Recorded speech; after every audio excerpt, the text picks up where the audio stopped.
One of the saints who shows up in Advent is St. John the Baptist. As he prepared the Jewish people for the coming of Jesus, so he's there in our liturgies to prepare us for the celebration of Christmas.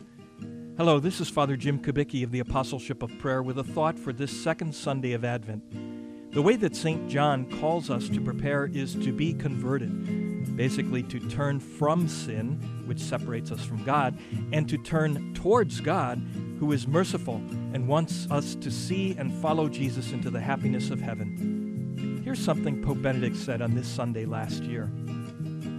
While the Advent journey continues, while we prepare to celebrate the birth of Christ, John the Baptist's appeal for conversion rings out in our communities. It is a pressing invitation to open our hearts to receive the Son of God, who comes among us to make manifest the divine judgment.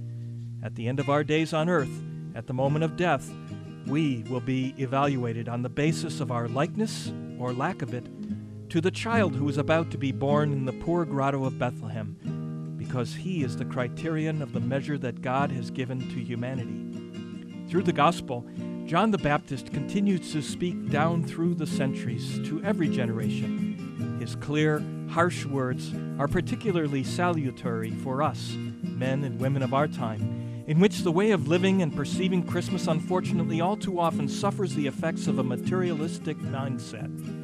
The voice of the great prophet asks us to prepare the way of the Lord, who comes in the external and internal wildernesses of today, thirsting for the living water that is Christ. May the Virgin Mary guide us to true conversion of heart, so that we may make the necessary choices to harmonize our mentalities with the gospel. For more information, visit our website at www.apostleshipofprayer.org.